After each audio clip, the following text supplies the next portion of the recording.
What's good, YouTube? It's your boy Only One KDB, and I'm back with another video. In today's video, we got wrestlers who fail in other sports. Now, me personally, I didn't even know it was wrestlers who played other sports like basketball, football, UFC. Well, I know some wrestlers play UFC. I said played. Well, wrestled in fucking UFC. Well, you don't wrestle in UFC. You fucking fight, Kevin. Goddamn, get it together. But we about to get to the video. If you're new to the channel, make sure you like, share, and subscribe. Hit that notification bell so you get notified when I drop another banger. We about to get to the video. I hope y'all boys enjoying y'all day. Smash that like button for me. And we about to get to it. No more talking. Let's get it.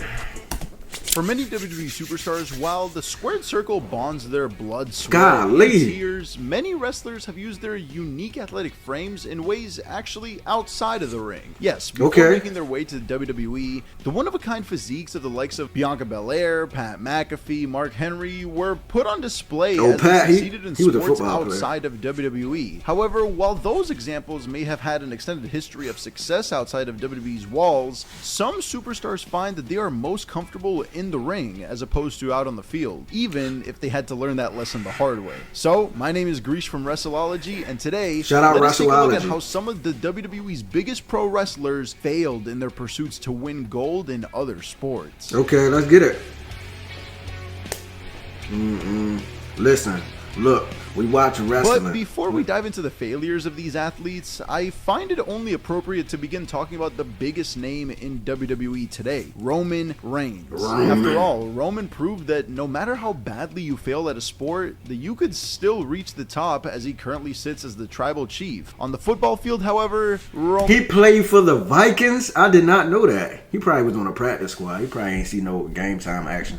Destiny looked to be spelled in trophies rather than championship belts. After playing football in high school, even managing to be named Defensive Player of the Year by the Pensacola News-Journal in his senior year, it was clear that Roman had a knack for physical competition. If his extensive wrestling family wasn't proof enough of that, of course. So from high school, Roman continued his football pursuits as he went off to college to play defensive tackle for Georgia Tech. There, his stock only grew through more impressive performances. He proved to be a powerhouse in college, earning 40 tackles, 2 recovered fumbles, and 4.5 sacks to make his first team All-ACC honors. No wonder the guy uses a freaking spear as his finisher, considering how dominant he's been with that move out of the ring. So, from there, Roman entered the NFL before bouncing around between the Vikings, the Jaguars, and the Edmonton CFL team. So at first glance, it seemed like things were looking well for Reigns. He could have probably gone on to have a successful career in football according to his track record. Sadly though, unlike the rest of the athletes we'll come to mention, Roman was forced to leave the NFL due to his own health complication. It's no secret these days that Roman has been battling with leukemia on and off throughout his life, and unfortunately it was this illness that pushed Roman away from the NFL. According to him, his medical condition played a big role in the Vikings choosing not to draft him, as he did not pass their physical exam. So with Roman's dreams in the NFL looking more and more unlikely, he decided to hang up the boots, trading them for a pair of tights, with the rest, as they say, being history. But while Roman left football to pursue a career in professional wrestling, Batista chose to take an opposite route in his plans.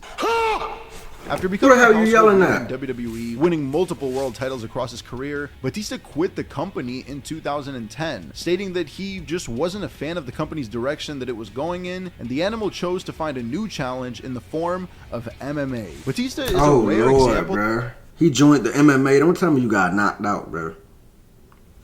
Let's continue. Someone who actually succeeded in WWE before ever approaching something like this. And because of Batista's lack of physical experience outside of WWE, it was clear that he was walking into this challenge as the underdog. Not only had he not had any real MMA training before this endeavor, get it, but he was also entering this sport at a much older age than he realistically probably should have. Sure, this guy's built like a tank, but he was like Batista 40? was walking into this dangerous world in his 40. Compare that to many of the other fighters in the UFC, many of them simply sit in their 20s and 30s following years of experience, and fans were nervous to see how the animal would fare locked in a cage with a warrior. However, Batista did seem to take every precaution needed to have the best and most rewarding experience possible. Firstly, his only MMA bout was in CES MMA. Obviously, Batista had the foresight to see that a grand stage like the UFC would be a bit too much for him and his skill set, despite having the star power to pull off a jump into the biggest cage. Yeah, if you would have went to the NFC, I said the NFC, the UFC, bro, it would have been over with for you. I'm not gonna lie, family. You would have got knocked out with the quickness.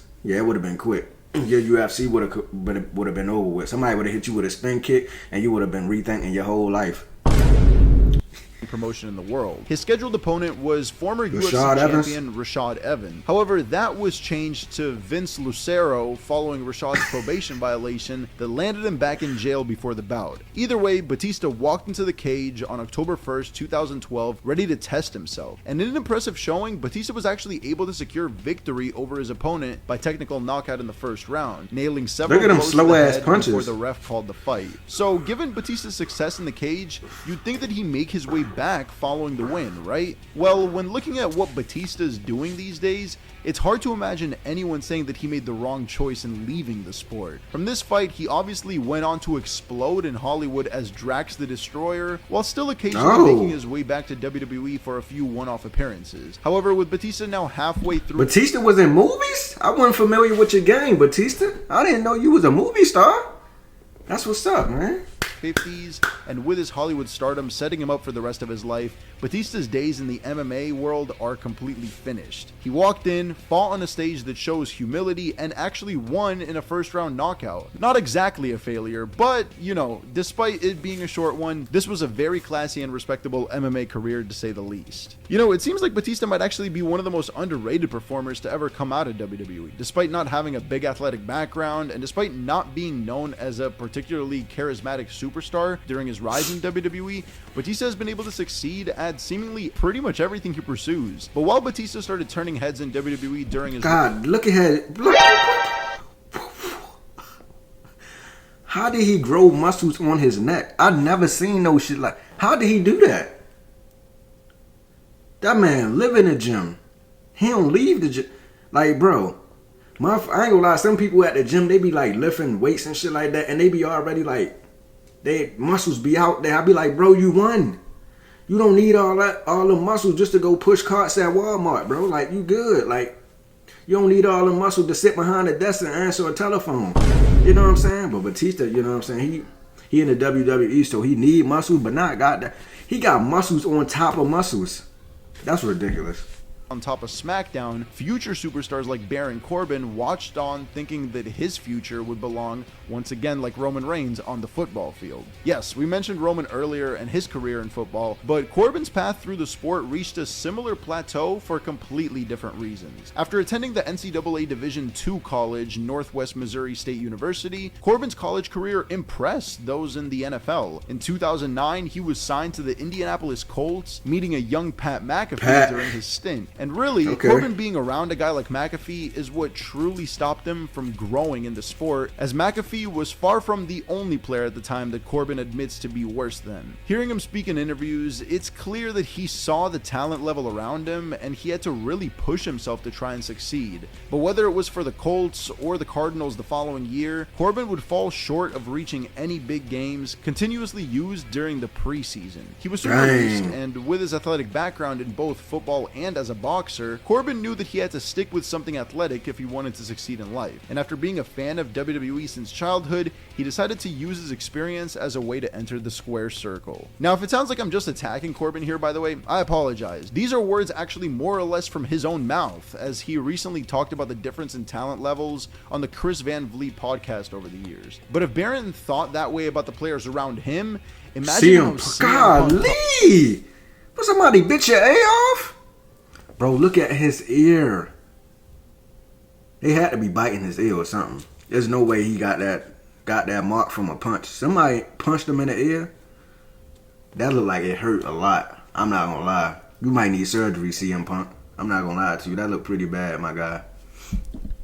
He felt when looking at other UFC fighters around him in 2014. Walking into the MMA world, Punk already had a huge mountain to climb if he was to reach any levels of success. Not only was Punk 38 years old by the time he walked through the cage door, but unlike Batista from earlier, Punk's skills as a performer came primarily from his mic work rather than his in-ring skill. Don't get me wrong, Punk is one of the best promos and match storytellers in the history of WWE. I mean, he's my favorite of all time. But he's never been known for putting on the most athletically gifted performances of all time. He can also be quite injury prone and awkward at times, so to go from WWE to UFC, it was a pretty big challenge for him. However, that's not even the worst part of this, because unlike Batista, who humbly chose to fight in a small MMA promotion, Punk decided to leverage his star power into getting him signed to the UFC Look at Dana in White. 2014. After years of anticipation, however, Punk's career in UFC would begin at UFC 203 in a fight against Mickey Gall. Gall, a fairly unknown fighter by this point, seemed to be chosen as a fighter who Punk realistically could have a chance against. However, as soon as the fight started, it was clear that Punk had bitten off more than he could chew. In 2 minutes and 14 seconds, Punk submitted to a rear naked choke, yet he still earned a massive payday for the underwhelming performance. This rubbed a lot of people the wrong way, as most people with the same experience as Punk would probably get around 5 figures for a loss like this. For Punk, it was $500,000 simply due to his name value. MMA fans turned on Punk, who responded with only positive comments about the experience. So positive, in fact, that Punk would end up returning to the octagon at UFC 225. There, in 2018, Punk would have quite an embarrassing contest against Mike Jackson. Going the entire 3 rounds, Jackson seemed to take pleasure in toying with Punk, eventually winning the fight via unanimous decision. Even Dana White himself said that he hoped Punk retired following the fight, which he did before leaving the UFC and approaching a new challenge in AEW. Ironically, Punk would leave that company as well, following another fight involving another Jackson or two. That is before eventually making his epic return to WWE at Survivor Series 2023. But while Punk may have had a legendary return at the event, The Undertaker would make an equally legendary debut at Survivor Series decades prior. However, what many don't know is that the ever tall and imposing figure of the Dead Man was used outside of the ring as well, on the basketball court. You see, in the 80s, Taker competed in college basketball as a member of the Texas Wesleyan University Rams, impressing many European coaches. A contract was in place for him as well to make $80,000 a year, which in 1985 money is the equivalent of a little over $230,000. Not bad for a young star fresh in college. While training at the gym for this huge opportunity, Taker met someone who constantly told him to join pro wrestling.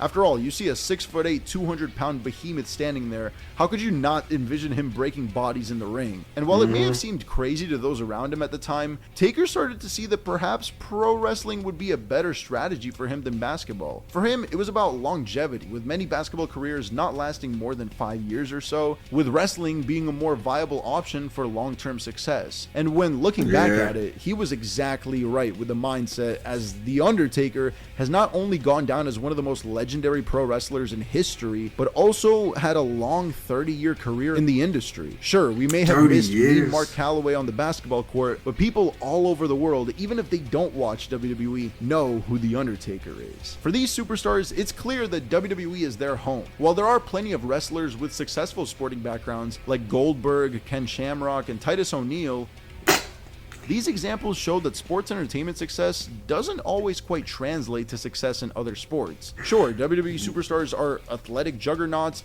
but that doesn't always mean that they can use that athleticism successfully outside of the sports circle. But when looking back at the names we mentioned here, it's hard to say that they really ended up in a bad place because of it. Think about the names we mentioned: Roman Reigns, Undertaker, Batista, CM Punk. These are all former WWE champions with legendary careers. So take this as an inspiration that even if you feel like the path you're going is doomed to fail, that doesn't mean that you can't take the tools you've learned on this path into a new one. Because who knows, while you may be stuck on the sidelines in one place, you could be a global icon in the other. Thank you so much for watching. That's great advice. That's great advice, man. Now here's the advice I got for y'all. Man, do what you want to do, because at the end of the day, ain't nobody leaving this goddamn life alive. Yeah, we ain't leaving out this motherfucker alive, so you might as well do what you want to do. Yeah, break crimes and break the rules and go on a police chase. Do everything. It's like, no, I don't do that. But we about to get out of here. Make sure y'all like, share, and subscribe. Hit that notification bell so you're notified when I drop another banger. We about to get out of here. Just imagine Undertaker in the NBA. I think Undertaker would have averaged a triple-double because he's 6, he tall as fuck, bro. So you can get 10 points, 10 rebounds, 10 assists. Well, the assists might be hard to come by. But what position did he play? They ain't even say. He looked like a power forward or a center, something like that, within that nature. Imagine if he was like Kevin Durant, like he was a shooter, like tall as fuck. Like, Kevin Durant is 7 foot and can pull up from 30 deep. That's ridiculous. But we about to get out. We about to get out of here. Make sure y'all like, share, and subscribe. And I'm out of here.